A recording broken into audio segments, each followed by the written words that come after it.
Hey, and welcome back to the Michael Cohen Show. Look, we have a lot to talk about. Again, if you like what you see, hit subscribe and share with a friend. But let me be clear. Right now, I want to talk to you about the way that Fox News has been talking about the debate tonight. I mean, again, if you watch, for example, MSNBC or CNN and Fox News, you may think that you're in different universes. If you turn around and then you have ABC, NBC, CBS, and so on, and then Fox News with Newsmax and OAN, again, you would think that you're living on completely different universes, that you're not even talking about the same people or the same debate. So the first clip that I want to show you is of Laura Ingraham listing all of the lies that she believes that Harris will say during this debate. I mean, it's truly amazing. So let's go to that clip and then catch my reaction.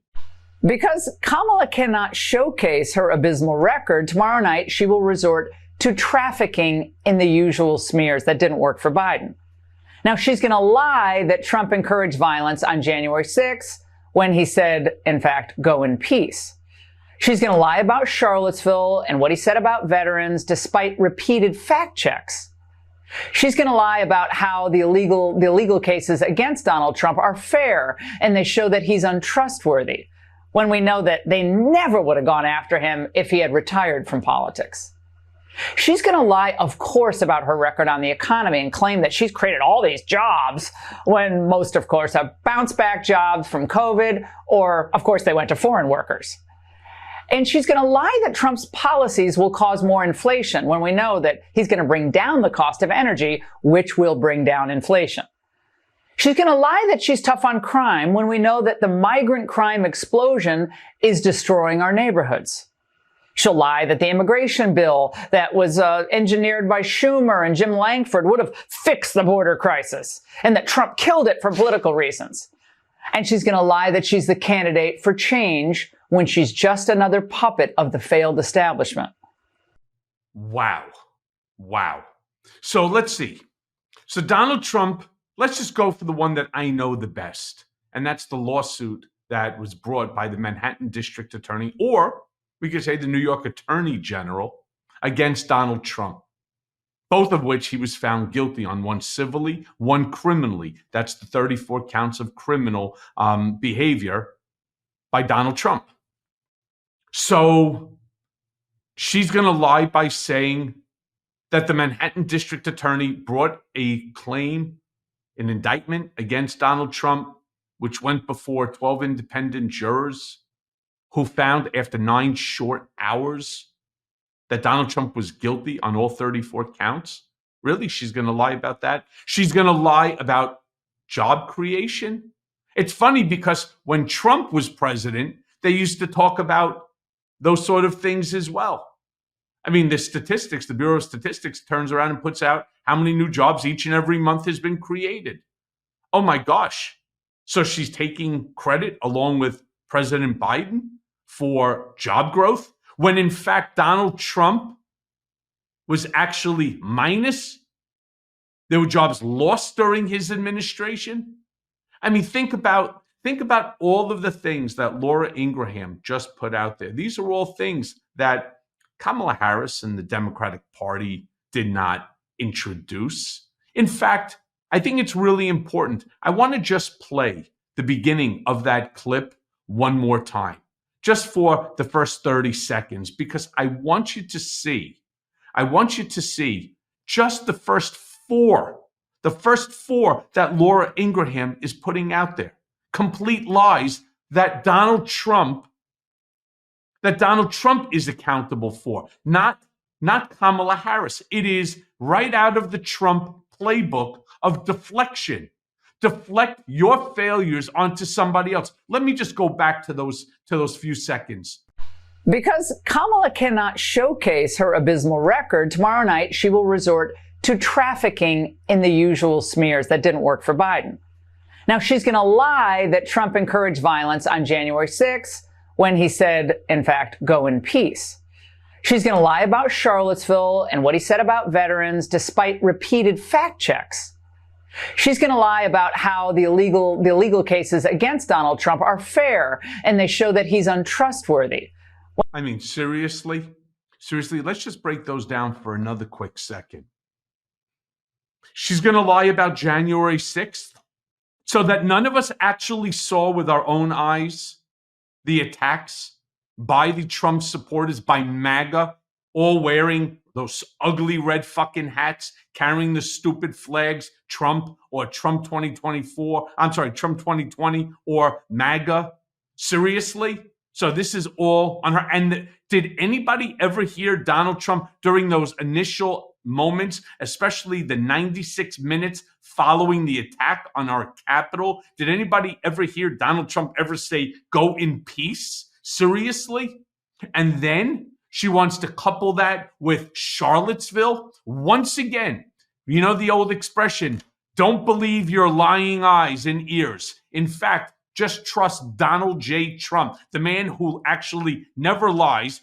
In fact, he lied more than 30,000 times to each of us during his 4 years. But did we not recall Charlottesville? Do we not recall these white nationalists, these skinheads, these neo-Nazis walking down the streets in Charlottesville screaming? Screaming? You remember what they screamed? Jews will not replace us? A chant right out of the Third Reich? Really? But Donald Trump, did he ever turn around and did he ever once condemn it? No. In fact, you know what this schmuck said? This fucking jerk off? That there were good people on both sides. No, asshole. There are no good Nazis. Plain and simple. There are no good skinheads. Plain and simple. And the stuff that he says about the vets, well, it's not Kamala Harris that's saying it. It's not Kamala Harris that refused to lay a wreath because it was raining. He don't want to get that mop on his head or his suit wet. Really?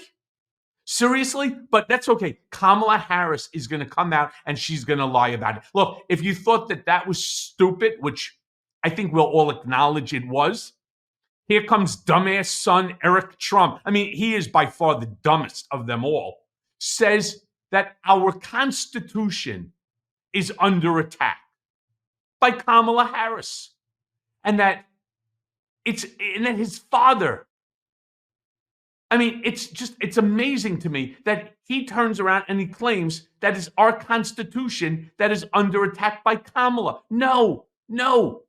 The person who has said emphatically that he intends to rewrite the Constitution on day one is, right, Donald J. Trump. Let's go to that clip and you'll get my reaction. Our Constitution's under attack, our religion's under attack, everything's under attack. Constitution is under attack. Religion is under attack. By who, you dumb shit? By you. By your daddy. By Daddy Donald.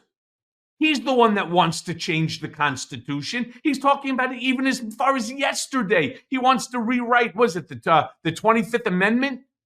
I mean, he says that he wants to rewrite the Constitution on day one, destroying our tripartite system of government. He wants to get rid of the judiciary and the executive branch and confer all power onto the executive branch, which would mean the president, in his mind, him.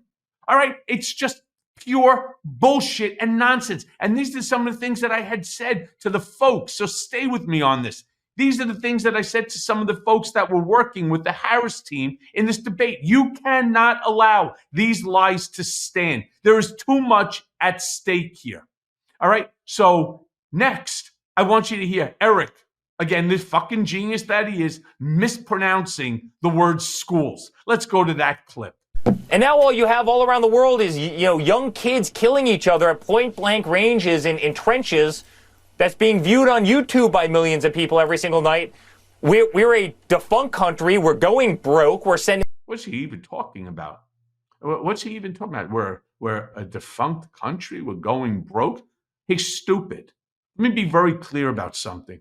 The United States GDP is more than 2.5 times that of China or any other country that's out there. All right. Our country is not going broke. All right. Yeah. We borrow. Yeah. We have a deficit. Not going to say that it's not true.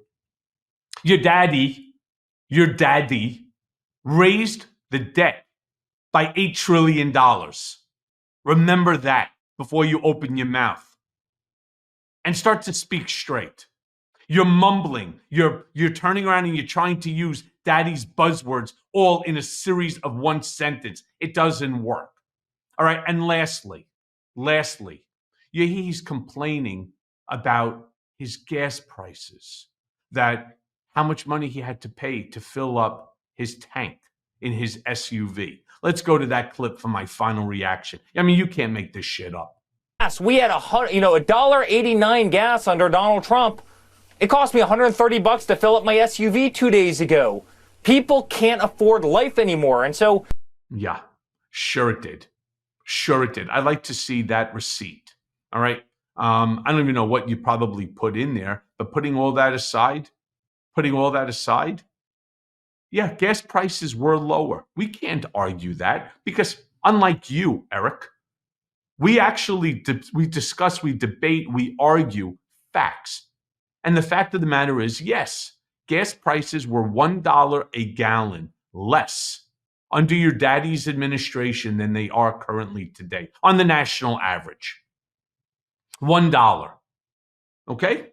So when you turn around and you start talking about gas prices, I want to just give you a little insight into what caused gas prices to be so low. It's nothing that your daddy did. In fact, the result or the cause of it was because of COVID. You see, in economics, Eric, the genius, there's something called supply and demand. We also were in the middle of, and the beginning of, and all the way through a pandemic called COVID. And as a result of COVID, what ended up happening? People didn't go to work. People weren't just driving around. You remember that? So what happened to the supply? It went up. Demand went down. And what is the result? The price went down. That's just an economic principle. Something clearly your education at Georgetown didn't teach you. But that's okay, because like Daddy, you know everything. In fact, you really don't know shit. We love the talking points. We all know them from you, from Don. We've heard them from Kimberly Gargoyle. Maybe here's something that you ought to think about doing. Maybe what you ought to think about is asking your wife to maybe sing another song about it. That gas prices are too high.